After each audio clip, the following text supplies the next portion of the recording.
हिंदू धर्म में पितृपक्ष का विशेष महत्व माना गया है। यह अवधि पितरों के निमित्त श्राद्ध, कर्म, तर्पण और पिंडदान आदि करने के लिए उत्तम मानी गई है।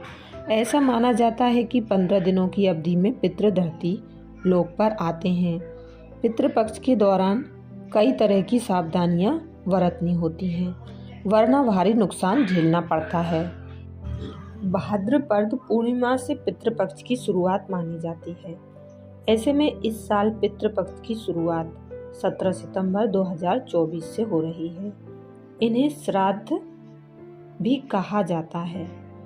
ऐसे में चलिए जानते हैं कि पितृपक्ष के दौरान कौन सी चीज़ें नहीं खरीदनी चाहिए, वरना आपको पितरों की नाराजगी का सामना करना पड़ सकता है। बढ़ सकती हैं समस्याएं। पितृपक्ष के दौरान भूल से भी लोहे का सामान नहीं खरीदना चाहिए। ऐसा माना जाता है कि पितृपक्ष में लोहे का सामान खरीदने से घर में नकारात्मक ऊर्जा बढ़ सकती है, जिस कारण व्यक्ति को कई तरह की समस्याओं का सामना करना पड़ता है। कहा जाता है पितृपक्ष में नए कपड़े या गहने आदि खरीदने की भी मनाही होती है। ऐसा करना बिल्कुल भी शुभ नहीं माना जाता। यह आपके पितरों की नाराजगी का कारण बन सकता है। इसी के साथ नया वाहन या प्रॉपर्टी खरीदना भी पितृपक्ष के दौरान वर्जित माना जाता है। ऐसा माना जाता है कि पितृपक्ष के दौरान सरसों का तेल, झाड़ू और नमक खरीदने से व्यक्ति को त्रिदोष लग सकता है, जिस कारण व्यक्ति को कई तरह की समस्याओं का सामना करना पड़ता है। ऐसे में आपके ये सभी चीज़ें पितृपक्ष से पहले ही खरीद कर रख लेना चाहिए। ऐसे में आपको ये चीज़ें पितृपक्ष से पहले ही खरीद कर रख लेना चाहिए। और पितृपक्ष के दौरान कुछ मांस मदिरा से दूरी बनानी चाहिए। इस अवधि में लहसुन प्याज रहित सात्विक भोजन ही खाएं। साथ ही पितृपक्ष में ब्रह्मचर्य का पालन करना चाहिए। इसी के साथ अपने आसपास का माहौल भी सात्विक रखने का प्रयास करें।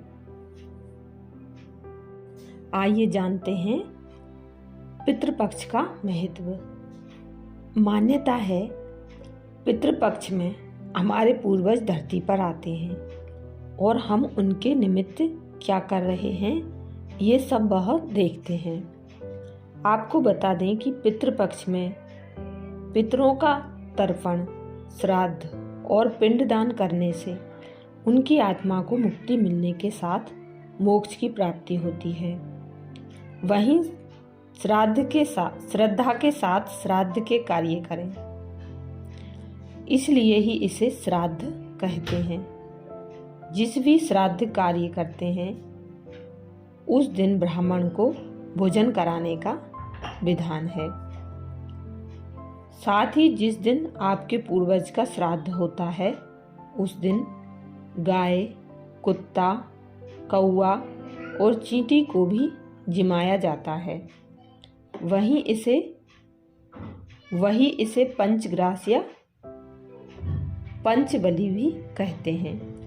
साथ ही जिन लोगों की जन्म कुंडली में पितृदोष है उन लोगों को पंचबलि जरूर निकालनी चाहिए। हिंदू धर्म में पूर्वजों को प्रसन्न करने के लिए पितृपक्ष के 16 दिन बहुत महत्वपूर्ण माने जाते हैं। इस दौरान किए गए श्राद्ध कर्म से पितरों का ऋण उतरता है और उनकी आत्मा को मोक्ष की प्राप्ति होती है। श्राद्ध कर्म करने से वंशों पर उनकी कृपा बनी रहती है।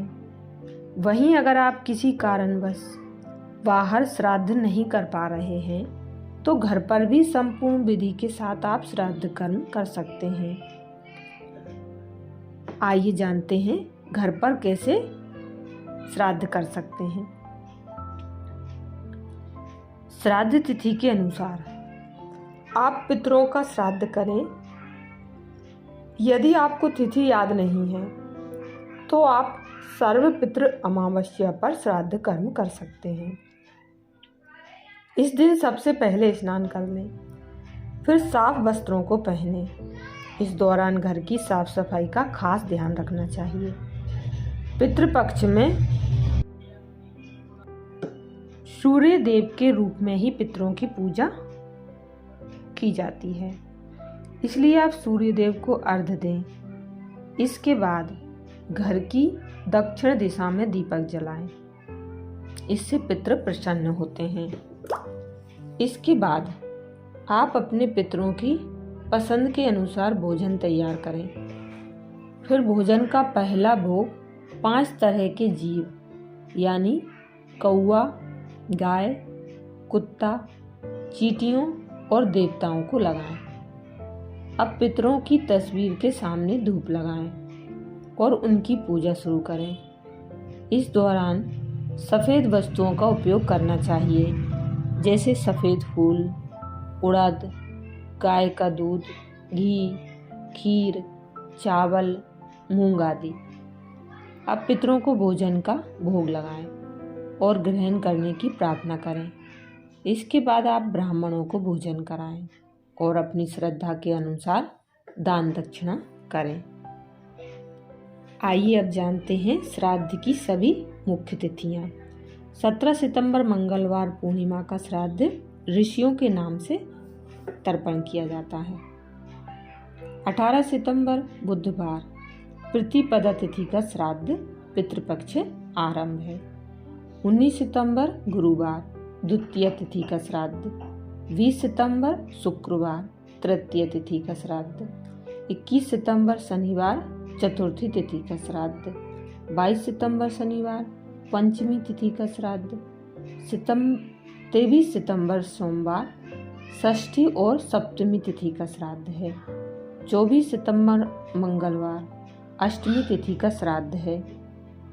25 सितंबर बुधवार नौमी तिथि का श्राद्ध है।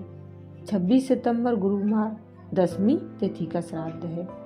27 सितंबर शुक्रवार एकादशी तिथि का श्राद्ध है।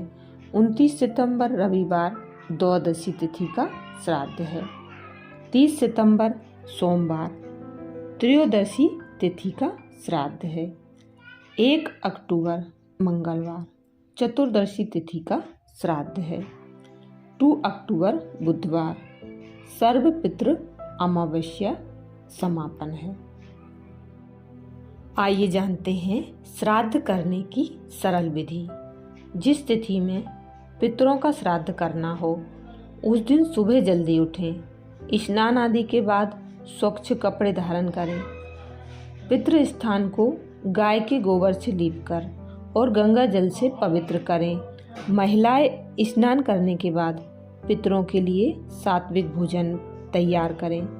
श्राद्ध भोज के लिए ब्राह्मणों को पहले से ही निमंत्रण दे दें। ब्राह्मणों के आगमन के बाद उनसे पितरों की पूजा और तर्पण कराएं। पितरों के निमित्त अग्नि में गाय का दूध, दही, घी और खीर अर्पित करें। ब्राह्मणों को सम्मानपूर्वक भोजन कराएं। अपनी क्षमता अनुसार दान दक्षिणा करें। इसके बाद आशीर्वाद लेकर उन्हें विदा करें।